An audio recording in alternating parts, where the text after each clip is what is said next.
সালামুন আলাইকুম প্রিয় দর্শক শ্রোতা, আজকের ভিডিও থেকে আপনাদের স্বাগত এবং শুভেচ্ছা জানাচ্ছি।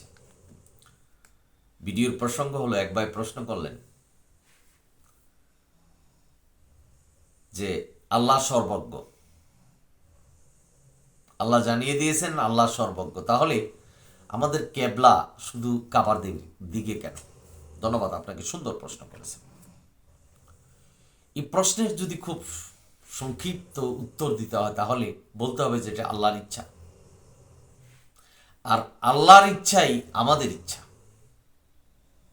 আল্লাহর ইচ্ছা যে আমাদের জন্য কল্যাণ এবং শান্তি, অর্থাৎ আল্লাহ যে বিধান আমাদের জন্য পাঠিয়েছেন এটা কল্যাণ এবং শান্তি আল্লাহ বলেছেন। সুতরাং আল্লাহর এই কথাকে নিঃসন্দেহে মেনে নিতে হবে। সূরা বাকারার 115 নম্বর আয়াত। পূর্ব পশ্চিম আল্লাহ, তোমরা, আল্লাহ বলছেন তোমরা যেদিকেই মুখ ফিরাও আল্লাহর চেহারা দেখতে পাবে। আল্লাহ সুবিভূত এবং সর্বজ্ঞ। আল্লাহর চেহারা দেখতে পাবে মানে আল্লাহর হুকুম, আল্লাহর সৌন্দর্য, আল্লাহর বিধান, আল্লাহর সৃষ্টি আমরা দেখতে পাব। সুবিভূত অর্থাৎ আদ সামুদ জাতিকে আল্লাহ ধ্বংস করেছেন, ফেরাউন নমরুদকে ধ্বংস করেছেন, অর্থাৎ আল্লাহর হুকুম সেখানে আছে, আল্লাহ ওখানে আছেন, তার হুকুম চলছে। সর্বজ্ঞ মানে আল্লাহ সব জায়গায় আছেন। এটার অর্থ এই নয় যে আল্লাহ সশরীরে আমাদের দুনিয়াতে আসেন বা সব জায়গায় আছেন,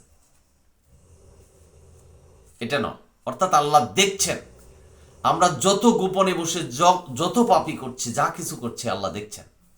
অর্থাৎ আল্লাহ সর্বজ্ঞ। আল্লাহ মানে আল্লাহর হুকুম। আমি আপনাকে বলছি যে কোরআন হলো কাব্যিক ছন্দ, উদাহরণ উপমা দিয়ে আমাদের কাছে পাঠিয়েছেন। সূরা কাহাফের 54 নম্বর আয়াত। সুতরাং আল্লাহ এখানে উদাহরণ দিয়েছে যে যেখানে দেখবে সেখানে আমার মুখ দেখতে পাবে। এখানে আরেকটা কথা আপনারা বুঝতে পারবেন, আল্লাহকে আমরা সিজদা দিচ্ছি, অর্থাৎ একটা সিস্টেমের আনুগত্য করছি। আল্লাহ যে বিধান দিয়েছেন সেটার আনুগত্য করছি। যেমন ইয়া কানাবুদু ইয়া কানাস্তাইন আলহামদুলিল্লাহ সূরার মধ্যে আমরা পড়ছি, সূরা ফাতিহায় পড়ছি। অর্থাৎ আল্লাহর ইবাদত করব, আল্লাহর কাছে সাহায্য চাব। তার মানে আল্লাহ যে বিধান দিয়েছেন কোরআন, সেটি আমরা অনুসরণ করব। কিন্তু নামাজের পরেই এসে হাদিস মানছেন, মানবরচিত হাদিস মানছেন, অর্থাৎ আল্লাহকে মিথ্যা বলে আসলেন। আমি ওইদিকে যাচ্ছি না। প্রশ্ন ছিল যে কাবা শুধু, কেবলা শুধু কাবার দিকে কেন? এটা আল্লাহর ইচ্ছা।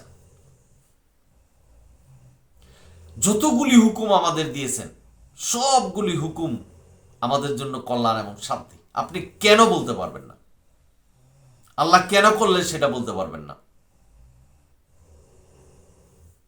আল্লাহ যেভাবে বলছেন, যা বলেছেন সেটা সঠিকভাবে পালন করাই আমাদের পরীক্ষা। পরীক্ষার সিলেবাস হলো কোরআন। আমরা পরীক্ষা দিচ্ছি। সুতরাং এখানে যেহেতু একটা পরীক্ষা আমাদের আল্লাহ নিচ্ছে, অর্থাৎ কে কর্মে উত্তম সেটা যাচাই করার জন্য, তাহলে কোরআন থেকে অর্জন করতে হবে, বুঝতে হবে। এখানে দেখা গেছে যে চারিদিকে আল্লাহর চেহারা আছে, যেদিকেই মুখ ঘুরান আল্লাহর চেহারা দেখতে পারবেন। এই চেহারা শব্দের অর্থ হলো আল্লাহর হুকুম। আল্লাহ কিন্তু কোরআনে বলছে আমি এমন কোন চক্ষু সৃষ্টি করে নেই যে চক্ষুর মাধ্যমে আল্লাহকে দেখতে পারবে। তাহলে এখানে আল্লাহ বলছেন যে আল্লাহর চেহারা আছে চারিদিকে, অর্থাৎ আল্লাহর হুকুম, আল্লাহর বিধান। কেউ যদি আপনাকে বলে যে তোমার চেহারা দেখতে চাই না, অর্থাৎ এখানে বুঝতে হবে আপনার চেহারা দেখা নেই, আপনি মুখ ঢেকে কি আসতে পারবেন না? আপনাকে দেখতে চাচ্ছে না, আপনার কথা শুনতে চাচ্ছে না, আপনার কর্মকাণ্ড দেখতে চাচ্ছে না। ঠিক একইভাবে চারিদিকে আল্লাহর চেহারা দেখতে পারবেন, আল্লাহর হুকুম, আল্লাহর বিধান, আল্লাহর রহমত দেখতে পারবেন।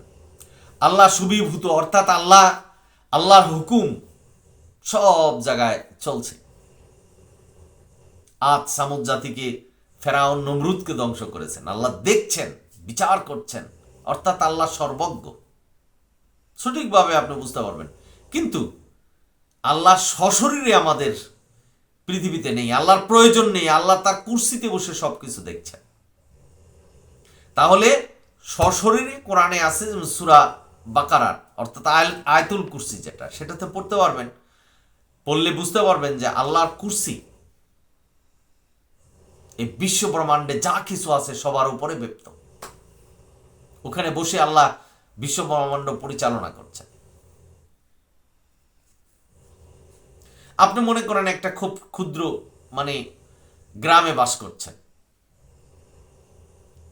আপনি যে দেশে থাকেন সেই দেশের প্রধানমন্ত্রীর হুকুম ওই গ্রামে আছে, অথচ প্রধানমন্ত্রী জীবনে ওখানে যায়, হুকুমটা আছে, অর্থাৎ সরকার ওখানে আছে। ঠিক তদ্রূপ আল্লাহ সর্বজ্ঞ বিরাজমান, কিন্তু আল্লাহ শরীরে নয়। আল্লাহ এত বড়, এই ছোট্ট পৃথিবীতে তার কুরসির প্রয়োজন নেই। তবে কুন ফায়াকুন, আল্লাহ যা খুশি করতে পারে। আমাদের কোরআনে যতটুকু জানিয়েছেন সেটুকুই আমাদের জানতে হবে, বাইরে আল্লাহর বিষয়ে কোনো কিছু কল্পনা করা কঠিন, এবং আপনি এই কল্পনার বিনিময়ে হয়তো নাস্তিক হয়ে যেতে পারেন। সুতরাং আল্লাহ বলছেন আল্লাহকে না দেখে বিশ্বাস করতে হবে, ঈমান আনতে হবে যে পরকাল আছে,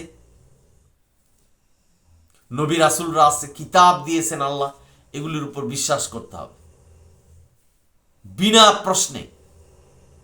আর এই বিনা প্রশ্নে যারা এগুলিকে অনুসরণ করবে তারাই কামিয়াবি হবে। আপনি আল্লাহর যে কোনো বিধানকে বৈজ্ঞানিকভাবে প্রমাণ করতে পারবেন?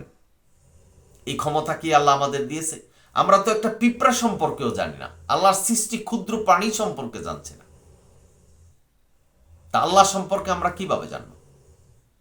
সুতরাং আল্লাহ বিধান দিয়েছেন, আল্লাহ রহমত দিয়েছেন, আল্লাহ কল্যাণ দিয়েছেন, সেটাকে আমাদের মানতে হবে, বিশ্বাস করতে হবে। সুতরাং আপনার প্রশ্ন ছিল কেবলা শুধু কাবার দিকে কেন? এটা আল্লাহর ইচ্ছা।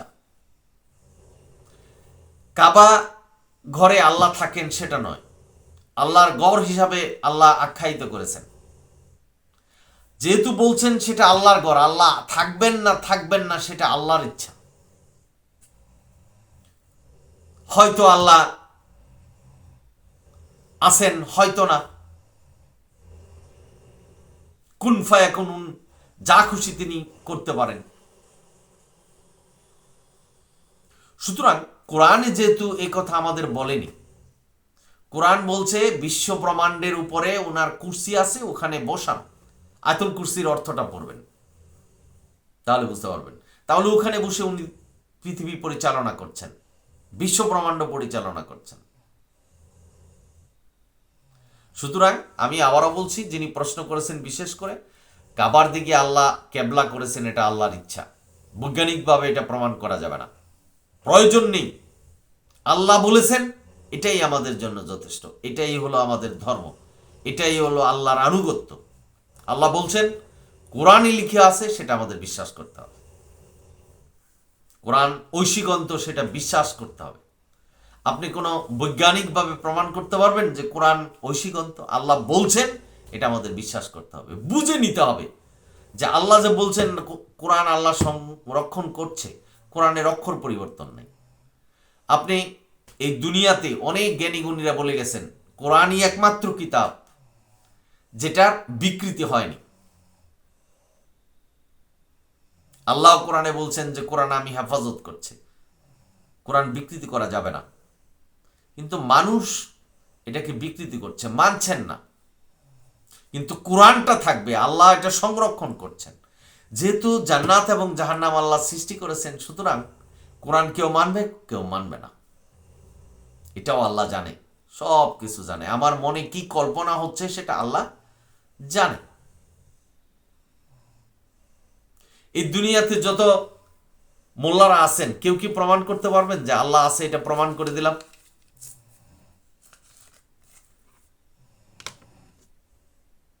আল্লাহ লা শরীক, আল্লাহ যে এক, এটা প্রমাণ করে দিতে পারবেন? এটা আল্লাহ বলেছেন, আমাদেরকে বিশ্বাস করে নিতে হবে। এখন কেউ যদি গায়ের জোরে বলেন হ্যাঁ আমরা প্রমাণ ছাড়া এটা বিশ্বাস করব না, তাহলে আপনি নাস্তিক হবেন। যেমন নাস্তিকরা বলছে যে প্রমাণ ছাড়া আপনি বিশ্বাস করেন কেন? আল্লাহ বলছেন যে প্রমাণ ছাড়াই বিশ্বাস করতে হবে, এটাই পরীক্ষা। আপনি যদি বলেন যে পরীক্ষা কেন্দ্রে হবে কেন, ঘরে হবে না কেন? ইন্টারভিউ ওই অফিসে হচ্ছে কেন, অন্য অফিসে নয় কেন? আপনি যেমন চুপ, আপনি ইন্টারভিউ দিতে গেলেন, কোন অফিসে ইন্টারভিউ হবে এই ব্যাপারে আপনি যেমন প্রশ্ন করতে পারবেন না, আল্লাহ যে বিধান দিয়েছেন সেটার ব্যাপারে প্রশ্ন করতে পারবেন না। আর যদি প্রশ্ন করেন, শয়তান আপনাকে চেপে ধরে নাস্তিক সৃষ্টি করবে, আপনাকে নাস্তিক বানিয়ে ফেলবে। সুতরাং বিশেষ করে যিনি প্রশ্ন করেছেন, আমি তাকে বলছি যে আমাদের কেবলা কাবার দিকে করছেন, এটা আল্লাহর ইচ্ছা। আবার দেখুন, আপনি প্লেনে আসেন, জাহাজে আসেন, জাহাজটা ঘুরে যাচ্ছে বা প্লেন ঘুরে যাচ্ছে, আপনি সালাতরত অবস্থায় আছেন, আপনার কেবলা কিন্তু আপনার কেবলা কিন্তু কাবার দিকে হচ্ছে না, ঘুরে গেল। তাহলে কি আল্লাহ এটা কবুল করবে না? আল্লাহ সব কিছু জানেন, আপনার সিচুয়েশন, পরিস্থিতি, আপনি কোন পর্যায়ে আছেন আল্লাহ জানেন। ভাই বোনেরা, আল্লাহ বলছেন আল্লাহর হুকুম অনুসরণ করো। আর এই সেজদা শব্দের অর্থ হলো একটা সিস্টেমের আনুগত্য করা,